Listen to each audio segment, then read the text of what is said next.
Hello, my name is Lori Shontz, and I'm a professor of practice here at the School of Journalism and Communication. I came to the University of Oregon in 2014 after spending 23 years as a full-time professional journalist. I specialized in collegiate sports, women's issues, and the Olympics. When I came here after my job interview, the first thing I did after I checked in at the hotel was walk to Hayward Field. And when I got the job, one of the first things I began working on was getting opportunities for students to cover events there. This is where I need to stress that while covering the winners at the US Olympic trials or the World Athletics Championships is important, that's not the only reason I wanted students at Hayward. I had two more important reasons. The first reason, at their best, sports are about community. I am a journalist and a journalism educator who believes that local journalism is what makes democracy work. That's why I build all of my classes to put students in a position to be curious about the communities they cover. And you simply cannot understand Eugene, Tracktown, USA, without going to Hayward Field. The second reason, covering sports is like getting your dessert and your vegetables at the same time. People pay attention because it's sports. It's fun. And yes, sports can be an escape from the real world.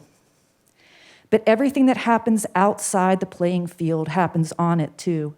And that gives you the opportunity to write about anything. About race, about class, about gender, comedy, tragedy, humanity. The possibilities are endless. You just need to learn to see them. I learned to do that through the Olympics. I covered the Olympic Games 4 times as a writer, and I organized coverage from 2 more Olympics as an editor. I wrote about Fatuma Roba, the Ethiopian who became the first African woman to win the Olympic marathon. I wrote about Kathy Freeman, who won the 400-meter gold under enormous pressure in her home country at the Sydney Olympics, and about the Aboriginal people who were thrilled to see one of their own succeed.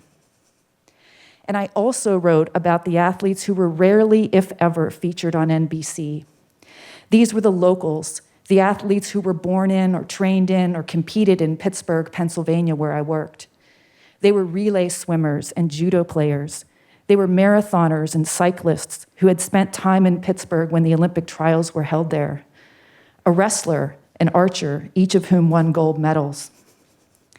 These stories were some of my favorites. And I know from the letters and emails that those stories were favorites among readers as well. I brought all of that experience to Oregon and to Hayward Field. And for 8 years, I taught what came to be known internally as track class and externally as the SOJC Track Bureau. There is nowhere else in the world you can give students opportunities like this. Hayward Field has 2 crucial elements. The first element is obvious. Hayward hosts big-time events with big-time stakes. Conference championships, NCAA championships, USA championships, Olympic trials, world championships. These are the kind of events that students get excited about covering and the kind of events that sports editors want coverage of. The second element is perhaps less obvious, but equally important. Hayward also hosts small, more local events, and that gives students the chance to practice their skills. I cannot stress this enough. The reason my students have had so much success covering the Olympic trials and the World Championships is because they first struggled to cover the Oregon relays and the Hayward Premier and Oregon Twilight. I always teach students that great stories work on 2 levels, the specific and the universal. That idea is applicable here too. At the specific level, these opportunities have prepared students to cover the track and field beat, which is a major part of the job for any Olympics reporter. They've conducted extensive research to write advanced stories and prepare statistical packages. They've done everything at an event, from producing game stories, to moderating interviews, to live tweeting results, to promoting our coverage. And they did it all on a tight deadline. At the universal level, these opportunities have prepared students to cover any community, any beat. They've immersed themselves in the history of track and field in Eugene, focusing on the context that gives stories depth and heart. They've developed contacts and sources. And meet organizers and public relations professionals have gone out of their way to give my students a peek behind the scenes, the kind of knowledge that makes great journalism. As I wrote on my syllabus, you will leave this class knowing how to think like a journalist, a skill you'll be able to transfer to any beater story, whether you're covering high school sports, the Olympics, education policy, environmental issues, Eugene City Council, or the White House. Students did not just show up and cover the meets either. Eugene, Oregon has a critical mass of track and field athletes and experts, and they have been generous to my students and to me. We had a sprint coach come to class and literally get into the blocks to show them how to do a start. We had throwers explain the physics of the javelin. Distance runners came and watched film of the races with us to break down their strategy. Just as I learned to cover the Olympics by following a New York Times reporter through the mix zone, my students have learned to flag down athletes and ask good questions as they work side by side with reporters from literally around the world. And my students have produced, they have written, and I have edited 863 deadline stories. We have also provided freelance coverage for 40 professional outlets. That includes small daily outlets ranging from the Sun in Lewiston, Maine, to the Sentinel in Santa Cruz, California. It includes major metros like the Oregonian, the Houston Chronicle, and the Tampa Bay Times. It includes track and field specific publications like Runner's World. And it includes international outlets such as Athletics Africa and the World Athletics website. And when we needed to, we adjusted. At the height of the COVID-19 pandemic, we partnered with Tracktown USA and the organizing committee to staff their virtual mix zone, which kept athletes safe and allowed journalists to get the quotes they needed from their pieces. There is a story behind every one of these stories, and I could talk about them all day, but I'll leave you with one of my favorites.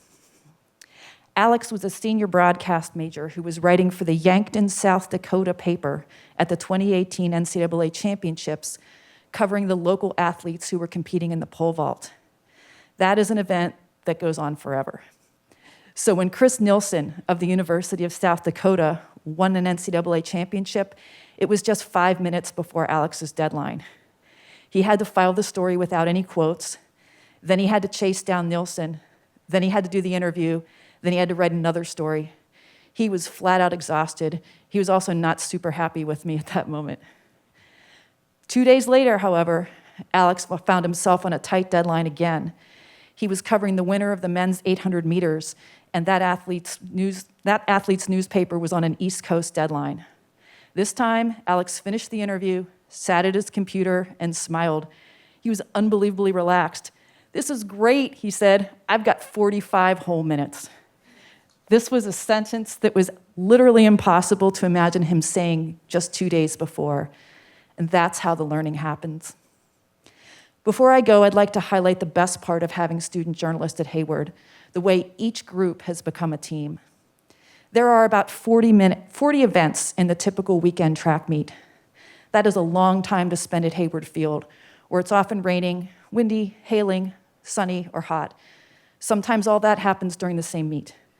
So everyone got to know each other much better than they did in any other class or any other experience.